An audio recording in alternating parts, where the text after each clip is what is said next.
어저께가 무슨 날인지 아시는 분 계세요? 어제? 네, 장애인의 날입니다. 역시 신동철 목사님 준비를 많이 하셨습니다.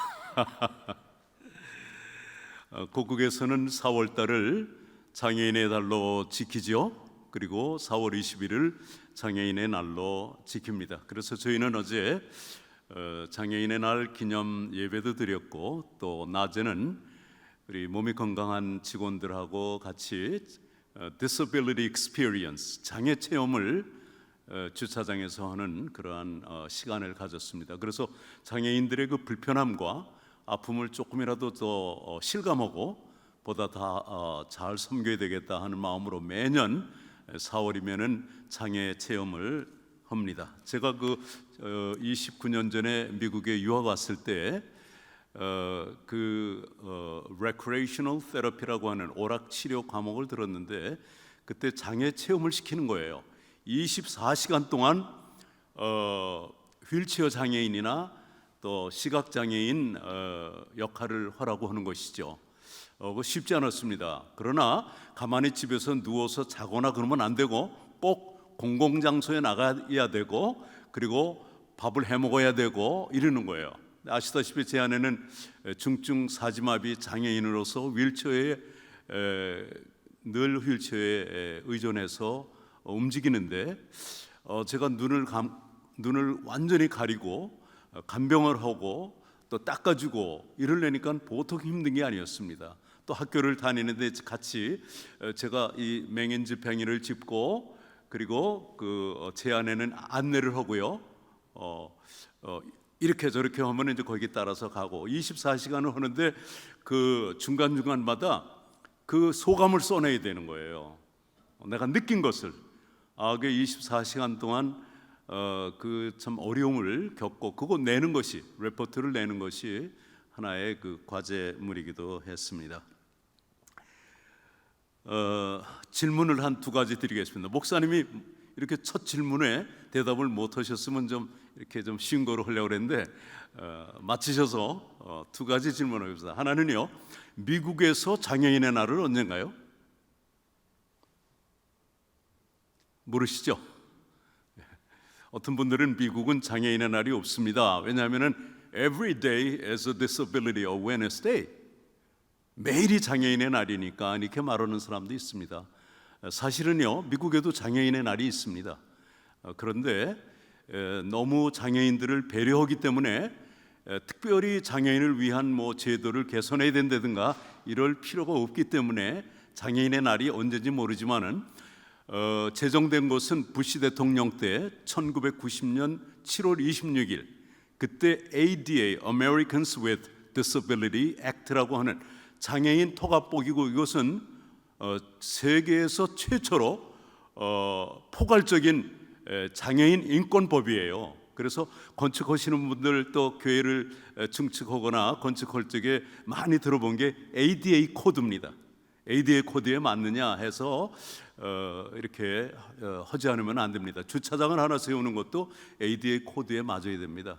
그래서 그날을 Disability National Disability Awareness Day라고 정했습니다. 그게 부시 대통령이 사인한 날이 7월 26일이고 그날이 장애인의 날이 되었지만은 대부분 기억 못합니다. 안 해도 될 정도로 미국은 장애인의 천국입니다. 마지막 질문입니다, 목사님. 세계 장애인의 날은 언제일까요? 네? 못 맞힐 것 같아서 제가 대답하겠습니다. 그 뒤 2년 뒤인 1992년 12월 3일 유엔에서 International Day for the People with Disabilities, 그래서 그러니까 세계죠, 국제 장애인의 날 해서 정한 게 그것이 이제 1992년 12월 3일에 이렇게 정해졌다고 합니다. 오늘 부족한 사람을 불러주셔서 또 이렇게 두 번째 단에 설 수 있도록 기회를 주신 신동철 담임 목사님과 온 교회 앞에 감사드립니다. 저희 선교회를 금년에도 이렇게 지속적으로 후원해 주심에 감사드립니다. 아까 목사님들 처음에 뵈니까는 USB 가져오셨어요. 그래가지고 제가 조금 당황했는데 USB 물론 많이 있지만은 시간이 제한돼서 그냥 말씀으로만 좀 가능하면은 한 30분 정도에 제가 짧게 설교를 못하는 편인데 한번 30분에 한번 맞춰보도록 최선을 다하겠습니다. Search and Serve라고 하는, 즉 찾아내어서 지역사회 속에서 소외된 장애 입은 사람들을 찾아내어 섬기자라는 모토를 가지고 24년 전에 우리 샬롬 장애인 선교회가 시작되어서 이제 앞으로 약 한 달 후 6월 1일이면은 창립 24주년을 맞습니다. 제가 왜 이렇게 Search and Serve라고 했냐면은 미국에서 1993년인가요? 그 90년도에 이 장애인 그 통합법이 통과되고 나가지고 모든 교육부에 장애 학생들을 찾아내라는 거예요. 그래서 All Handicapped Children's Act인가 뭐 그래가지고요, 너무 기가 막힙니다. 장애인들이 스스로 미국에도 잘 안 나왔어요. 그러니까 각 교육부에서 그 가가호를 방문을 해가지고 장애인들이 얼마나 있는지, 그리고 그 사람들의 필요가 뭔지 찾아내서 교통이 필요하면 교통을 제공해주고, 뭐 필요한 거 뭐 의료기구면 의료기구 이렇게 주라는 거예요. 얼마나 귀한 것인지 모릅니다. 근데 우리는 한 영혼을 천하보다 귀하게 여긴다는 표현을 잘 성경을 이용해서 하면서도 정말 찾아내어 섬기는 일에 좀 부족한 것 같아요. 저희는 이렇게 찾아내어서 섬기자라고 하는 슬로건을 가지고 이렇게 24년 동안 사역을 해왔습니다. 현재 저를 포함해서, 저희 부부를 포함해서 5분의 풀타임 사역자가 있고요, 월요일부터 금요일까지 풀타임으로 일을 하고 있습니다. 어떤 분들은 그래요, 무슨 할 일이 그렇게 많아서 직원이 이렇게 많고 매일 나가서 일을 하냐고 그러는데 늘 시간이 부족합니다. 하나님 은혜로 저희 선교회는 좀 자랑으로 여겨질까 봐 좀 염려되지만은 국내 장애인 사역만 하는 것도 사실 쉬운 일은 아니지만 처음부터 국내 사역과 해외 장애 사역을 동시에 시작을 했습니다. 그리고 놀라운 축복을 받았어요. 국내 사역은 이제 뭐 영적 재활이라고 할 수 있는 예배를 중심으로 합니다. 그리고 중보기도도 꼭 매주 금요일 날 있고요. 또 이제 요즘 팬데믹으로 많이 위축됐지만은 재활운동실을 운영하고 뭐 미용봉사 뭐 이런 봉사도 하고요. 그리고 이제 찬양교실 이런 것들을 운영하고 있는데 지금은 굉장히 많이 영향을 받고 있습니다. 그래서 약 40% 정도가 지금 우리 회원들이 나오지 못하는 안타까움이 있습니다. 그런데 하나님은 정말 놀라우신 분이세요. 팬데믹 덕분에 저희들은 지난 3년 동안 너무너무 귀한 사역을 했습니다.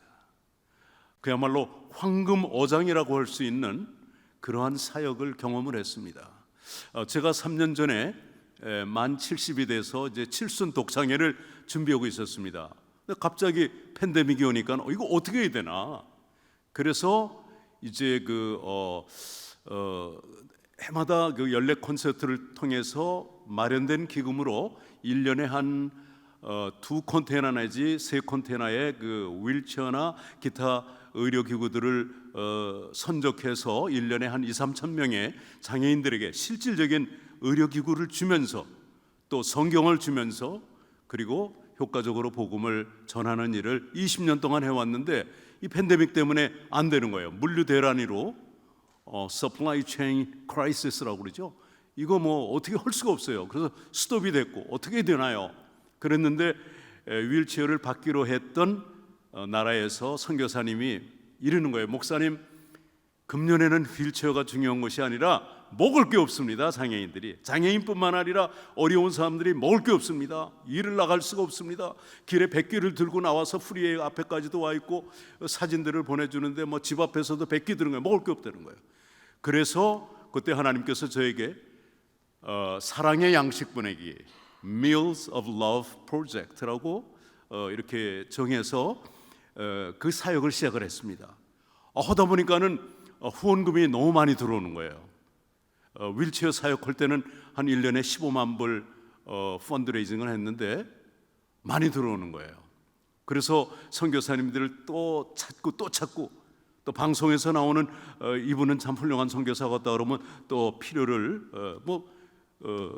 양식 원하지 않는 선교사가 어디 있습니까? 어려운 때.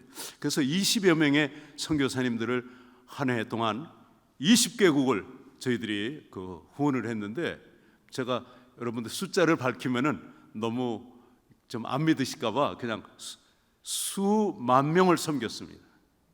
수만 명을 섬겼습니다. 그러다가 팬데믹 2년 차가 되고 3년 차가 됐는데, 야 이거 뭐 양식 나누는 거는 교회에서도 많이 하지 않나? 그래 본래 사역을 하자. 근데 그때도 휠체어 보내기를 할 수가 없었습니다. 그래서 주신 생각이 생명의 양식 보내기 운동을 했습니다. Bread of Life on Wheels. 그래서 그때는 그 20여 분의 선교사님들한테 그랬습니다. 장애인들을 그 중에서 잘 섬긴 분들을 뽑았어요. 10분 정도로 뽑아가지고 2년 동안 서포트를 했는데, 그 뭐냐면 그 선교 지역에서 장애인들을 찾아내라. 그 사람들이 필요를 알려달라. 휠체어 10대 필요해 얘기해 주세요. 그러면 10대분 보내주겠습니다. 그렇지, 보내주겠습니다. 물론 돈으로 보내줬어요. 그랬더니 이제 많은 요청이 왔지요. 그러나 정확하게 사진을 찍어서 오기 때문에 그분들이 그냥 무조건 돈 달라고 할 수는 없고, 매달 요청하는 거에 따라서 저희가 1,000불도 보내고 2,000불도 보내고 이런 식으로 사역을 해왔습니다. 그래서 약 10,000여 명의 장애인과 고아와 과부까지 제 마음에 부담이 생기는 거예요. 성경에 보면 항상 가난한 자와 고아와 과부와 그리고 각종 장애 입은 사람들이거든요. 그래서 성경대로 그렇게 했습니다. 너무너무 귀한 사역을 지난 3년 동안 해왔습니다. 근데 금년에는 이제 팬데믹이 좀 소강 상태잖아요. 가라앉는 거 없고 본래 사역을 해야 되겠다. 그리고 장애인 사역만 전문으로 하는 분들이 지금 휠체어가 다 떨어졌어요. 3년 전에 보내고 못 보냈기 때문에.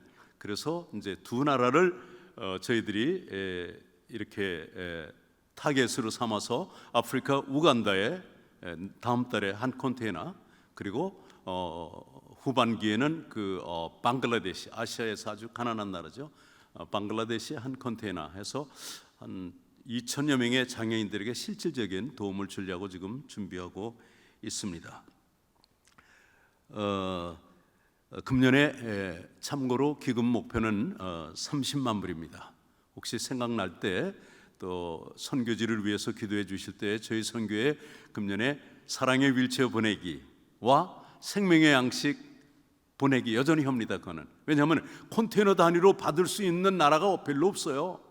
장애인이 참 많고 장애인 사역만 전문으로 하는 사람들 외에는 그거를 집채만한 그런 휠체어나 이런 의료기구들을 갖다 놓고 어떻게 사용하겠다는 거예요. 10년 동안도 사용 못하죠. 그래서 지난 2년 동안 해온 대로 주변에 장애인들을 찾아내십시오. 도와드리겠습니다. 이렇게 해서 15개국을 금년에는 돕기로 했습니다. 물론 2개국은 사랑의 휠체어 보내기, 13개국은 생명의 양식 보내기 이렇게 했습니다. 저는 오늘 마가복음 2장 1절에서 5절의 말씀을 가지고 말씀을 전하려고 하는데요.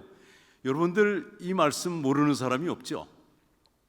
아마도 이 말씀은 예수님의 초기 사역 중에서 특별히 장애 사역에 아주 좋은 신뢰가 되는 그러한 말씀이기 때문에 이 말씀을 오늘 정했습니다.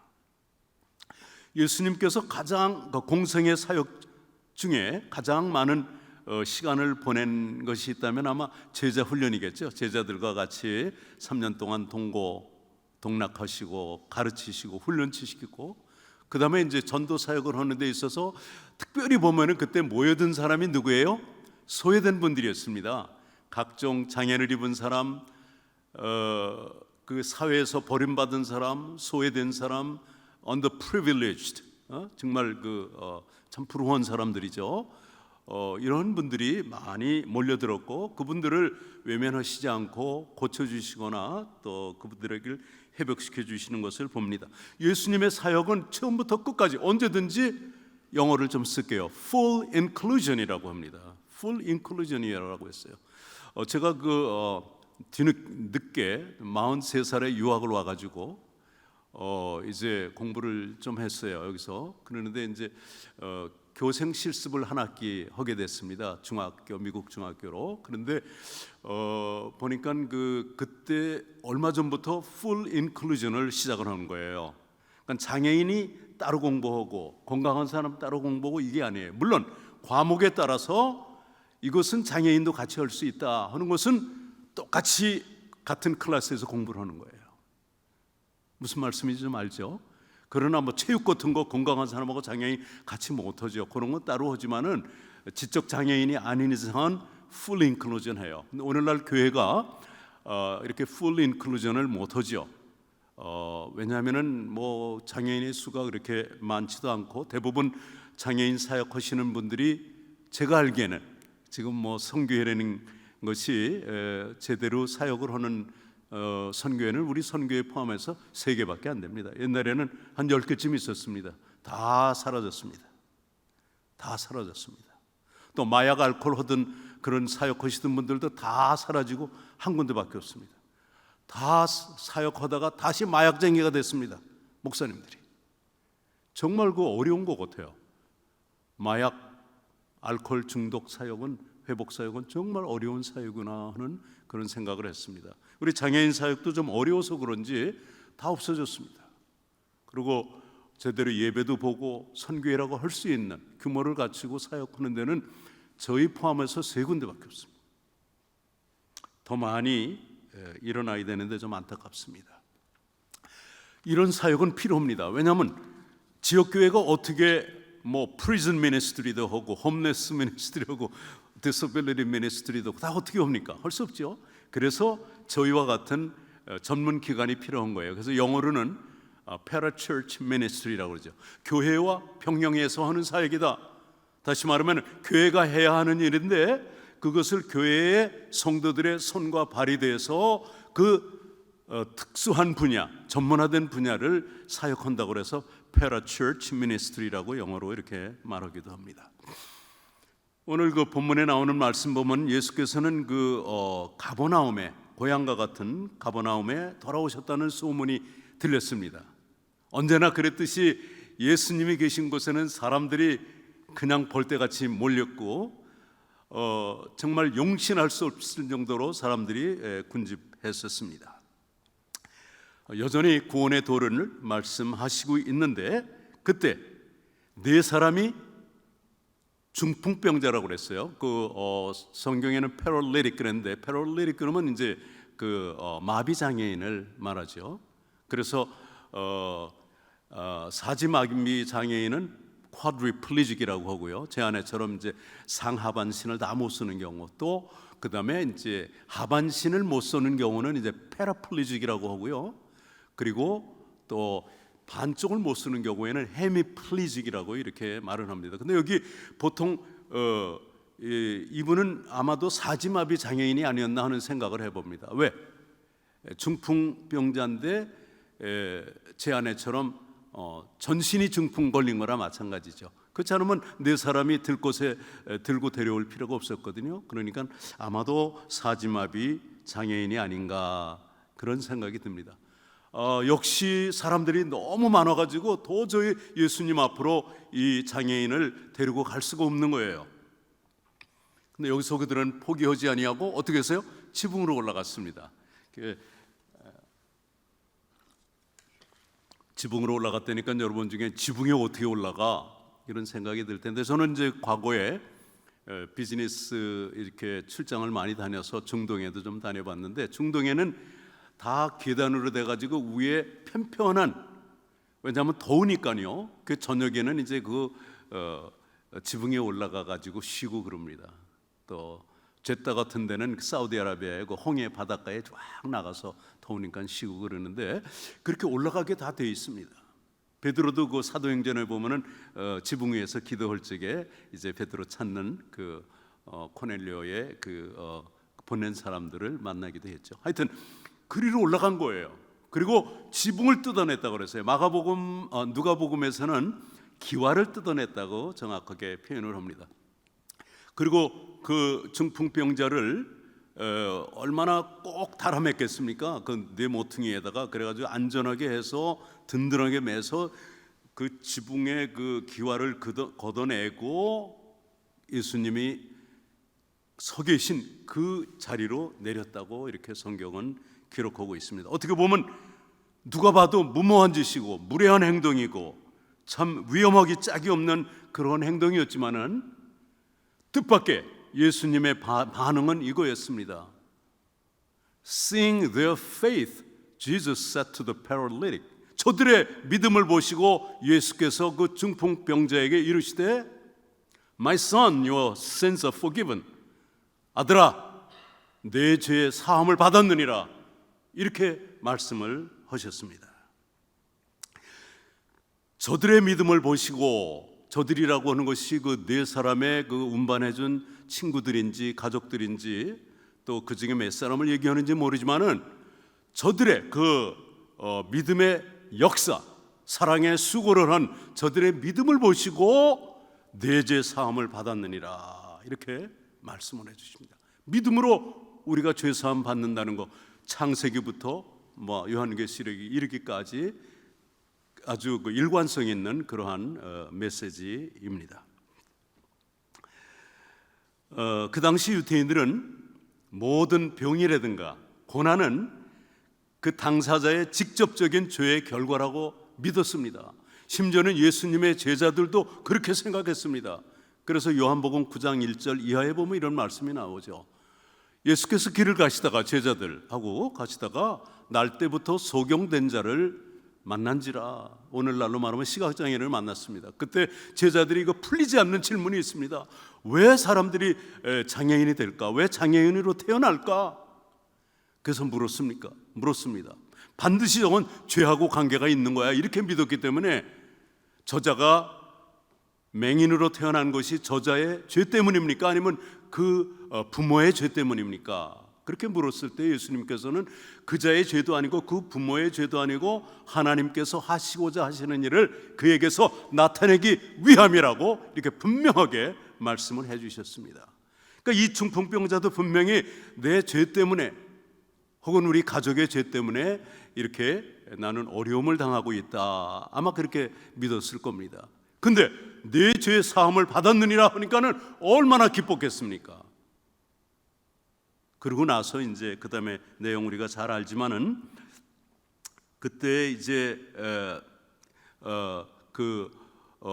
서기관들이 항상 예수님 말씀 들으러 많은 사람들이 모였을 때 보면 율법사나 서기관들이 늘 같이 있는 모습을 봅니다. 왜? 예수님을 책잡기 위해서 이렇게 함정에 빠뜨리려고 그랬던 거죠. 그러면서 그들이 속으로 이렇게 생각한 것이에요. He is blaspheming. 이것은 하나님을 모독하는 것이다. 참남하도다. 이제 이렇게 Who can forgive sins but God? 하나님이 왜 누가 죄를 사할 수 있느냐? 이렇게 생각한 거죠. 그리고 이건 불경이다, 신성모독이다, 이렇게 속으로 생각을 하고 있었던 거예요. 그들의 생각을 아시고 예수님께서 뭐라고 하시냐면은 그러나 인자가 땅에서 죄를 사하는 권세가 있는 줄을 너희로 알게 하려고 중풍병자에게 일어나 내 상을 가지고 집으로 가라, 이렇게 명하십니다. 그리고 12절에는 이렇게 말씀합니다. 그가 일어나 즉시 상을 가지고 모든 사람들 앞에서 나가니 저희가 다 놀라 영광을 하나님께 돌리며 말하기를 We have never seen anything like this. 도무지 이런 것을 본 적이 없다고 이렇게 고백을 하고 하나님 앞에 영광을 돌렸습니다. 예수님의 사역은 항상 full inclusion이었고 그 장애인 사역, 가난한 사람, 죄인들, 그런 사람들을 회복시켜주면서 다른 모든 몸이 성한 사람들, 그런 사람들이 inspired, 영감을 받고 하나님께 영광 돌리는 그런 사역이었습니다. 저는 지금도 우리 장애인 사역은 불쌍하기 때문에 하는 것이 아니라 they can be an inspiration to the church. 우리 교회의 장애 사역은 영감이 됩니다. 영감이 되어야 합니다. 되고 있습니다. 그렇게 해왔습니다. 그래서 너무 귀한 사역을 저에게 주셨어요. I think it is a privilege. 저한테는 특권입니다. 세상적으로 보면 망한 사람 같고 모든 걸 다 잃어버렸고, 지금도 34년째 제가 아내를 그냥 아침부터, 오늘도 못 데리고 왔습니다만 요즘 건강이 좀 안 좋습니다. 작년부터 기립성 저혈압이라고 하는 그것 때문에 하루에 16시간씩 누워 있습니다. 8시간 휠체어 타는 중에도 밥 먹을 때도 그냥 자꾸 패스아웃을 해요. 혈압이 50 over 7입니다. 그러니까 닥터들이 말하기를 서 있을 수 없는 혈압을 가지고 있습니다. 50에 70이라니까요. 어떤 때는 재면은 막 60대로 하이가 나와요. 왜 그런지 모르겠어요. 오랫동안 이 장애를 입고 살아서 그런지 굉장히 어렵습니다. 그때 빨리 누워지지 않으면은 그냥 그 다음에는 돌아오는데 오래 걸려요. 그래서 차 타고 다닐 때도 누워 다니고, 예배 드릴 때도 누워서 예배 드리고, 밥 먹을 때 움직일 때만 바로 앉아요.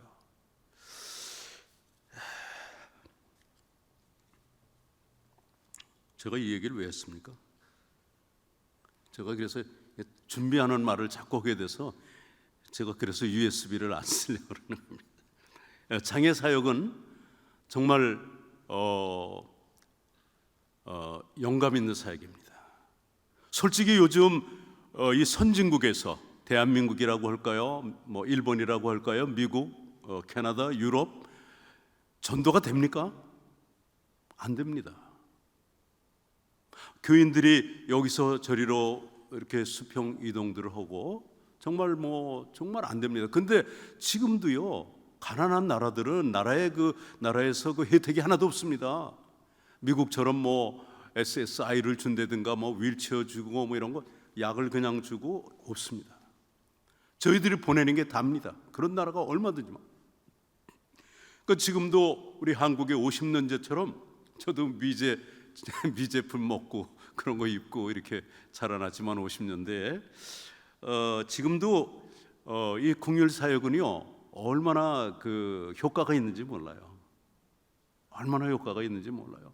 그 막 몇 년, 몇십 년씩 누워 있는데 휠체어 갖다 줘 보세요. 그거는 감격입니다. 그 사람뿐만 아니라 그 온 가족과 이웃이 감격입니다. 하나님이 살아계신 거예요. 진짜 왔네. 진짜 왔네. 말만이 아니고 진짜 필요한 것을 주네. 거기서 그 선교지에서 오는 그런 여러 편지라든가 이런 영상이라든가 이런 사진들을 보면은 저희가요 굉장히 감격스럽습니다. 그리고 이렇게 보내는 선교사로서 그들을 도울 수 있다는 것이 얼마나 큰 축복인지 모르겠습니다. 저는 오늘 그저 장애 사역에 대해서 피하려고 하는 것이 아닙니다. 여러분들에게 그랬다고 장애인들 많이 나올 수 있도록 그런 거 해야 됩니다, 그런 얘기도 아닙니다. 오늘 이 본문의 말씀을 통해서 물론 장애 사역에 좋은 기초가 되는, 실예가 되는, 좋은 예가 되는 그러한 사건임에는 틀림이 없지만은 우리 모든 성도들에게도 여전히 적용되는 말씀이기 때문에 그렇습니다. 오늘날도 우리 교회와 성도 개인들에게 꼭 적용시켜야 할 말씀이라고 생각합니다. 오늘날 교회가 왜 그렇다고 여러분들에게 직접적인 말씀은 아닙니다. 일반적으로 교회가 왜 이렇게 잠잠해졌고 힘이 없고 팬데믹에 큰 영향을 받고 이런 모습들을 봅니다. 성도들의 모습도 또 저는 봅니다. 왜냐하면 특수사역을 하다 보니까는 눈에 좀 보여요. 그래서 오늘 말씀 중에 여러분들에게 조금 찔림이 될지도 모르겠습니다. 그러나 그게 은혜입니다.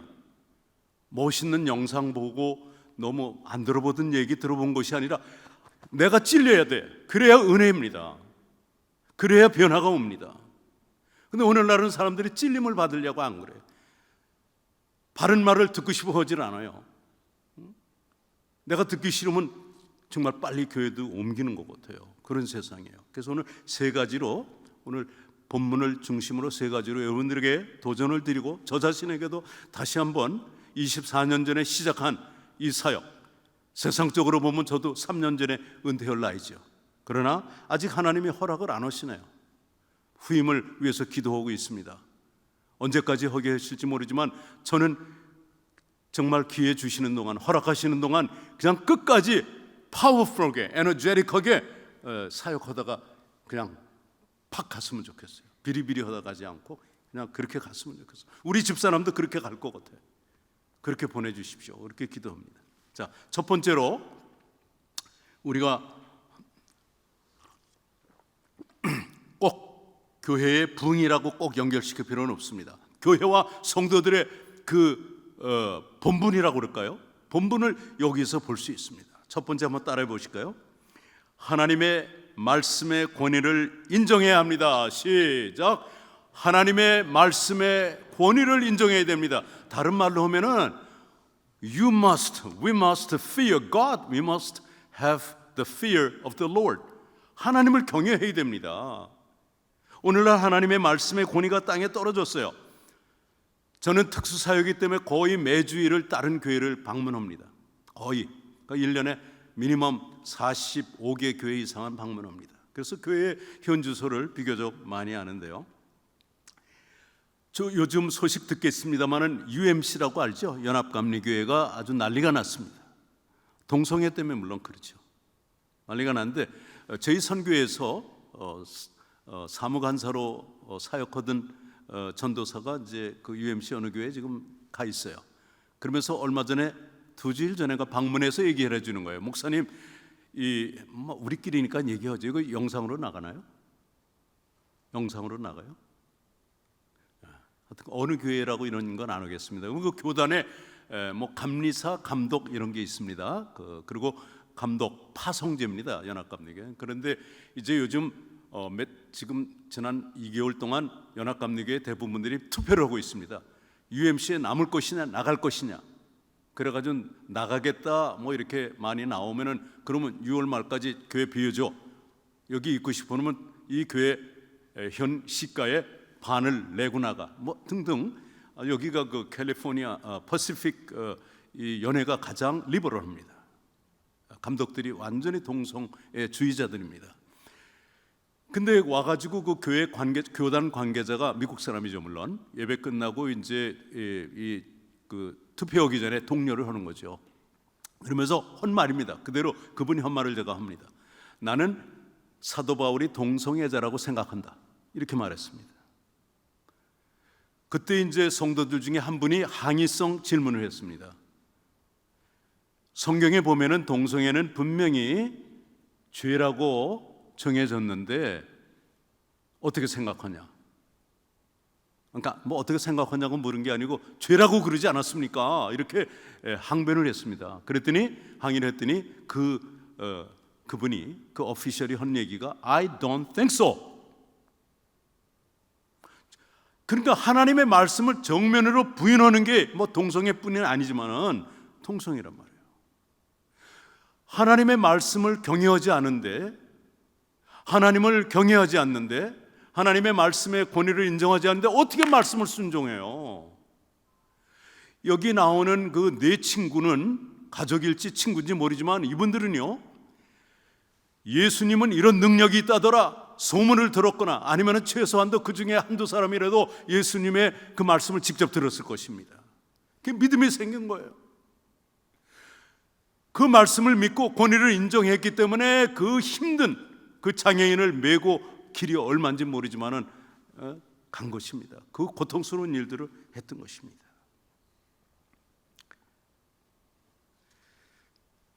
그래서 우리는 이 시대에 어떤 시대에 우리가 살고 있냐면 하나님의 말씀의 권위를 인정을 안 하더라고요.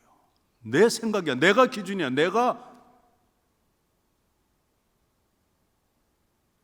우리는 그 율법을 행하는 자가 되어야 됩니다. 우리는 판단하는 자, 심판관이 아닙니다. 그런데 그런 위치에 많은 성도들이 들어가 있다고요. 꼭 동성애라고 생각하지만 마십시오. 그래서 하나님의 말씀의 권위를 인정하시고, 정말 제가 저는 솔로몬을 뭐 특별히 좋아하는 건 아니지만은 우리 아버지가 어려서부터 저한테 자녀들에게 잠언을 자꾸 읽으라고 하는데 젊었을 때 이게 뭐 들어와요. 뭐 재미도 없고. 근데 나중에 나이 먹고 제가 어려움을 당하고 나서 매일 잠언을 하루에 한 장씩 읽습니다. 그러니까 1년이면 12번을 읽어요. 그 31장까지 있으니까. 그 잠언을 쓰신 솔로몬이 전도서, 인생은 예수님 없는, 하나님하고 관계없는 인생은 허무하다는 거 아닙니까? 그분의 결론이 뭐냐면 그거 좀 읽어드릴게요. 12장 13절에 일의 결국을 다 들었으니 하나님을 경외하고 그 명령을 지킬지어다. 이것이 사람의 본분이니라. This is the conclusion of the whole matter. 모든 것의 결론은 이것이다. 하나님 경외하는 거고 그의 명령을 지킬지어다. Fear God and keep His commandments. For this applies to every person. This is man's all. 이것이 본분이라고 이렇게 말씀을 했습니다. 우리는요, 하나님 경외하는 거 우리 너무너무 많이 들어서 알지. 실제 경외합니까? 하나님 경외하면 어떻게 죄를 짓냐고요? 어떻게 말씀을 순종하지 않겠습니까? 그러니까 늘 우리는 이거를 회개를 해야 되고, 이 목숨 다할 때까지는 내가 정말 하나님을 경외하고 하나님의 말씀의 권위를 인정하면서 살아야 될 줄 믿습니다. 자, 빨리 할게요. 두 번째, 믿음으로 반응해야 됩니다. 시작. 믿음으로 반응해야 됩니다. 오늘 이 본문에 보면은요, 이분들은 그 소문을 듣고 아는 것으로 끝나지 않았습니다. 실제로 움직였습니다. 믿음이 뭡니까? 하나님의 말씀에 대한, 하나님의 은혜에 대한 우리의 response. 그것이 That's what faith is all about. 그게 믿음입니다. 이분들은 그 말씀을 믿고 움직였습니다. 가만히 안 있었습니다. 이웃인지 친구인지 아니면 가족인지는 모르지만은 그 중풍병자를, 사지마비 장애인을 내버려 두지 않고 그 힘든 일을 했습니다. 저는 여러분 교회, 나성하는 교회가 정말 교리적으로 건강한 교회인 걸 제가 압니다. 정말 여러분들 신앙이 아름다워요. 아름답습니다. 그리고 옛날부터 목사님들이 다 훌륭한 분들인 걸 알아요. 저도 신동철 목사님도 훌륭한 분이십니다. 좋은 설교입니다. 근데 우리가 그 말씀을 듣고 읽고 신앙생활을 하고 한다고 그러지만은 움직이지 않는다면은 무슨 소용이 있어요? 움직여야 됩니다. 그게 믿음 있는 사람입니다. 움직임으로, 행동으로 반응을 해야 됩니다. 이 중풍병자를 데리고 간 그 친구들처럼 오늘날 교회가 너무 움직이지 않습니다. 움직이지 않습니다. 너무너무 안타까운 모습을 봅니다. 그래서 여러분 꼭 믿음으로 반응하는 여러분들이 되기 바랍니다. 살아야 돼요. We must live what we believe, what we teach and preach. That's what integrity is all about. 우리가 가르치는 대로, 설교하는 대로, 듣는 대로 살아야 됩니다. 움직여야 됩니다. 그게 온전한 신앙입니다. 신앙의 인격입니다. 그게 없으니까 세상 사람들이 우리를 우습게 생각하고 기독교 전혀 감동 안 받습니다. 목사 전혀 감동 안 받습니다. 제가 그 모 대학을 졸업을 한 지가 이제 50년 됐습니다. 50년하고 몇 개월 지났네요. 그래서 50주년 재상봉 행사가 있어가지고 5월 13일 날 이제 학교에서 있어가지고 우리 동문들이 뭐 연락이 오고 막 이러는데 거기 목사가 몇 명이 있어요. 저를 포함해서 한 5명이 있는데 권사님 한 분이 막 저한테 창피해 죽겠다고, 목사님들이 왜 이렇게 째째하고 왜 이렇게 돈 얘기만 나오면 다 나가버리고 그런 얘기 하는데, 자기는 막 크리스찬인 게 어떤데 창피해 죽겠다고 그래요. 왜 그래요? 희생들을 안 하니까. 학교 모교 기금 발전을 위한 후원금을 100만 원씩 내라 그랬거든요. 그때 목사들이 다 빠지더라고요. 전역에서 보냈습니다. 우리가 크리스찬이기 때문에 그 크리스찬의 이름의 명예를 위해서, 우리 교회의 명예를 위해서 우리는 딴 사람보다 잘해야 돼요. 근데 그거를 안 해. 그래서 나만이라도 좀 이거 목사의 체면을 지켜야 되겠다. 저 혼자 지금 남아 있습니다. 다 대부분 여자들입니다. 제가 음악대학을 나왔거든요. 여자들이 많아요. 자, 세 번째로 마지막입니다. 이게 좀 우리한테 적용이 돼야 할 부분입니다. 자신을 희생해야 합니다. 시작. 자신을 희생해야 합니다. 여러분, 그 2000년 전에 들꽃에 장애인을 올려놓고 참 그 시간도 시간이지요. 그러나 그 얼마나 땀나고 얼마나 힘들었겠어요. 그 노력, 그리고 그 위험성, 또 사람들의 비난, 또 경제적인 손실, 이런 거 다 있잖아요. 근데 이분들은 어찌된 것인지 포기하지 않았어요. 보통 사람들 같으면 거기서 포기하고 돌아갔을 거예요. 어찌하든지 예수님께로 데려가야 되겠다 해가지고 묘안을 주신 것이 바로 지붕 위로 올라가서 뚫고 내려가는 거예요. 이거 누가 생각을 하겠습니까? 그러니까 오직 이 중풍병자가 예수님을 만나야 되겠다, 여기에 아주 그냥 포커스를 둔 거예요. 우리가 여기서 배울 점이 있다고 생각합니다. 제가 아주 실예를 두 가지만 들겠습니다. 우리 장애 회원들이 다 지역교회에 나갈 수 있도록, 저는 교회는 하지 않습니다. 잘못하면 장애인들이 그래요. 교회 하자고. 왜? 교회 가니까 상처를 받거든. 그렇게 대접도 못 받고 이렇게 환영도 안 해주고 그러니까는 이제 교회 하자고 그러는 사람들이 있어요. 근데 절대로 난 교회 안 한다. 어떻게든지 지역교회에 나가게 해주는 것이 바른 것이지, 그 다음에 장애인 교회를 하면 그 다음에 장애인들이 몸이 성한 분을 차별을 해요. 그렇게 되기 쉬워요. 그래서 저는 안 한다고 그러는데, 대신 이제 우리 교회를 못 나가시는 분들 꼭 정해서 나갈 수 있게 해주죠. 근데 휠체어 타는 장애인이 한 사람 있어요. 그 교회 좀 보내주려고 작은 교회 한 30명, 20명 돼서 보내주는 라이드 할 사람이 없다고 그러고 안 해줘요. 그 지금은 한 150명 되는 교회를 다니더라고요. 그런데 격주로 다닌대요. 그래서 집사님 매주 나가야지 왜 격주로 나가? 라이드도 안 해주지만 돈이 너무 많이 들어서 택시 타고 한 번 갔다 오면 뭐 30불인가 얼마인데, 그래서 돈 주면 어떠냐고요. 저는 그래서 우리 목요집회 봉사자 없으면 여러분 택시비 줄 테니까 오세요. 그 몇십 불 몇백 불이 중요해요? 한 영혼이 중요해요? 사람들이 지금 정신이 딴 데가 있는 것 같아요. 정말 안타깝더라고요.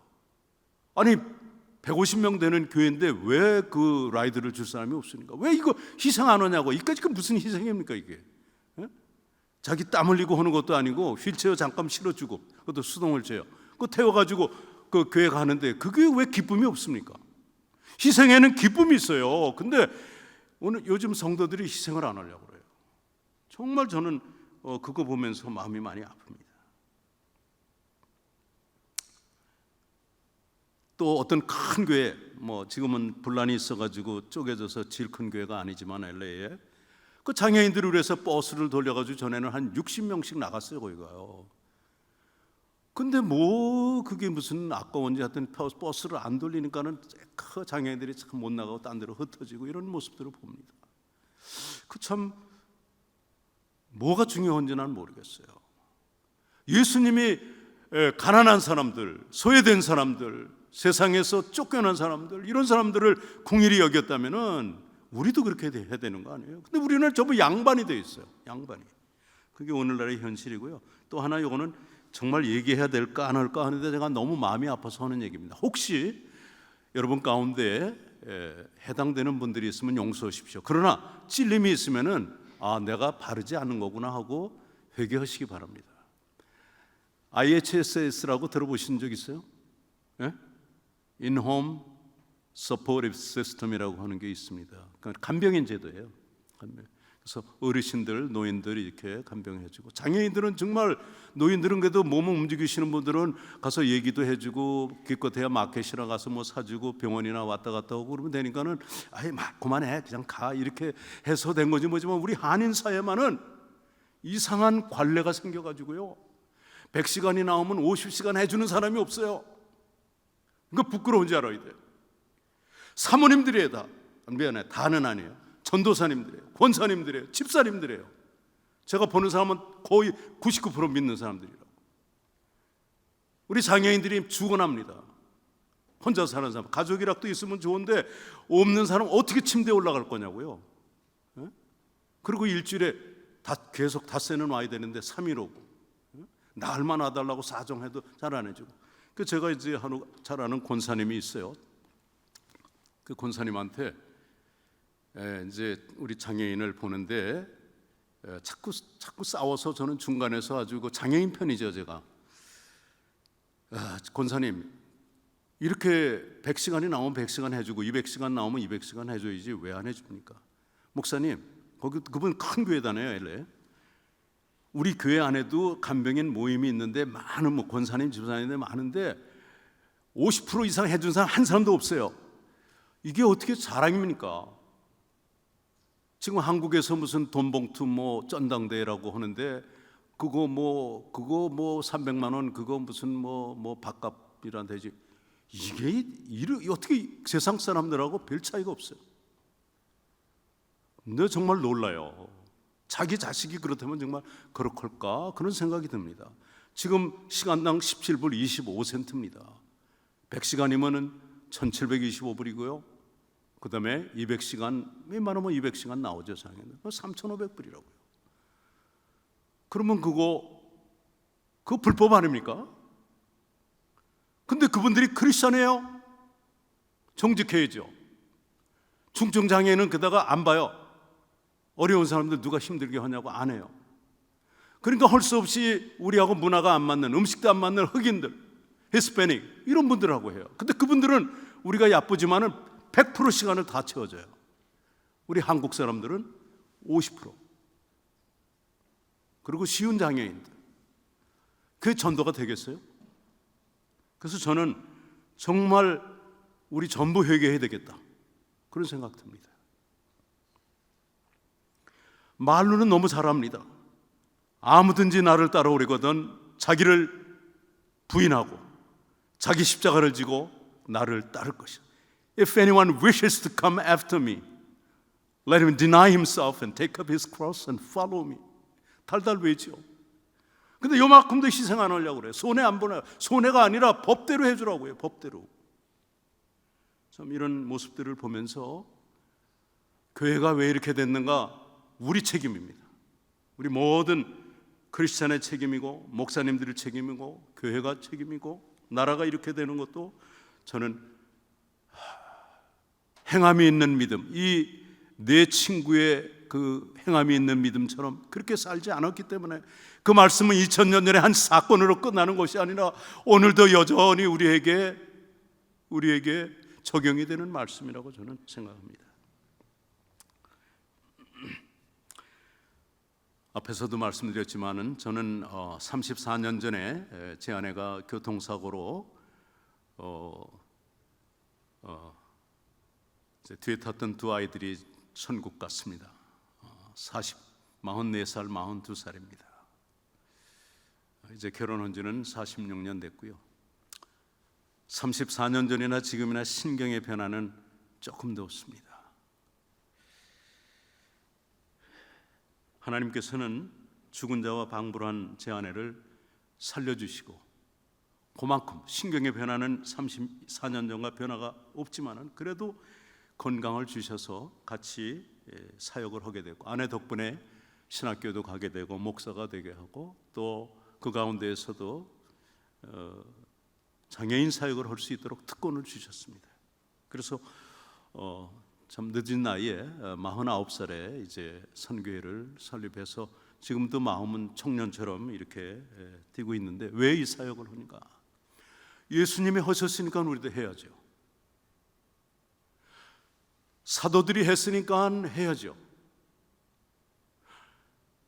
그들도 하나님의 형상대로 지음받았으니까 그들도 구원받을 권리가 있는 거예요. 필요하고도 충분한 조건이 있는 것입니다. You know, they have all the right to be saved because they are also created in the image of God. 그죠? 그리스도께서 잘생기고 많이 배운 사람을 위해서만 돌아가신 게 아니에요.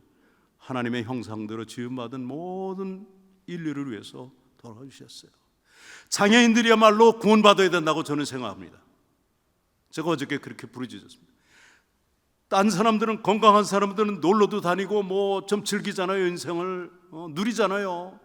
근데 가난해. 우선 몸이 부자하고 이러니까는 뭐 가정의 문제도 있고 많이 어려워요. 근데 남들처럼 누려보지 못하고 가보지 못하고 진짜 그랬는데 천국까지도 못 간다면 이렇게 억울하고 불쌍한 사람들이 어디 있어요? 저는요, 이 해외 사역을 하면서 얼마나 축복받았는지 몰라요. 국내 사역이 좀 찌그러졌지만은 하나님 공평하시다. 왜? 이런 팬데믹 기간을 통해서 수많은, 숫자 한번 얘기해 볼까요? 몰라, 선교사님들이 보내주는 숫자가 돼서 그래요. 8만 명을 섬겼습니다. 3년 동안.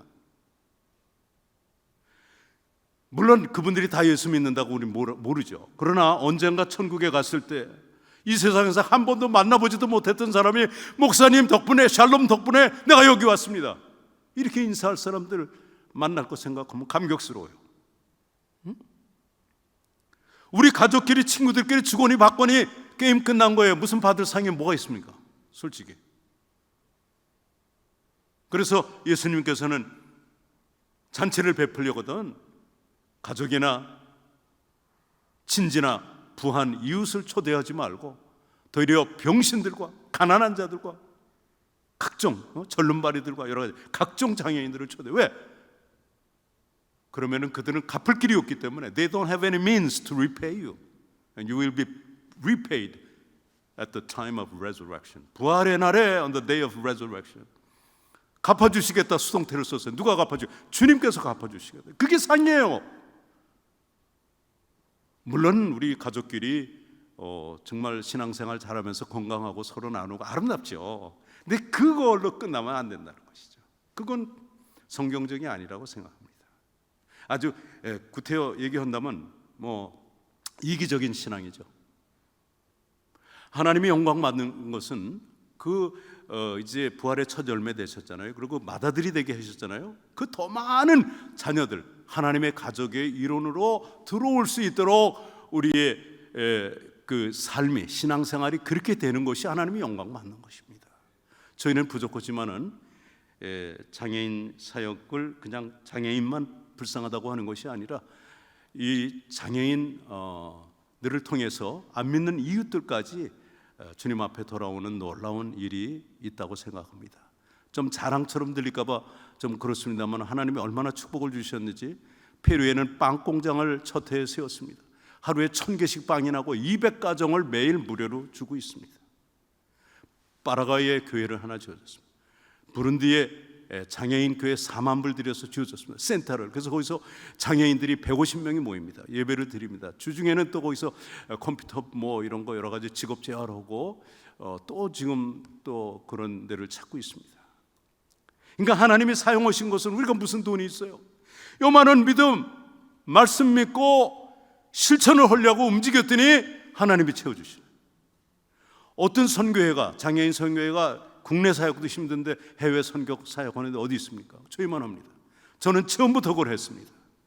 미국에서 사는 거 이거 장애인의 천국인데 이거 우리만 누리는 거 이건 아니다. 교회들은 몰라서 못하는 거예요. 장애인들은 모르니까. 그러나 저희는 알잖아요. 그들의 아픔을. 휠체어가 없으면 바깥 출입을 못하잖아요. 그 믿음을 하려고 하니까는 하나님이 채워주셔서 이렇게 사역하고 있고, 그래서 장애인 사역만 아니라 이 장애인 사역은 full inclusive ministry다. 장애인과 그 가족들과 이웃과 친지와 정말 그들로 인해서 심지어는요 장애인들에게 도움을 주니까는 그 걱정이라고 목사님 정말 이런 일이 코미디가 일어나면 사람들이 너무 많이 왔어요. 전부 장애인 흉내를 내는 거예요. 자기 장애인이라고. 왜? 도움을 받으려고. 그러니 뭐 하나님 보시기에는 장애인이나 가난한 사람이나 고아나 과부나 한센이나 다 소중한 영혼들입니다.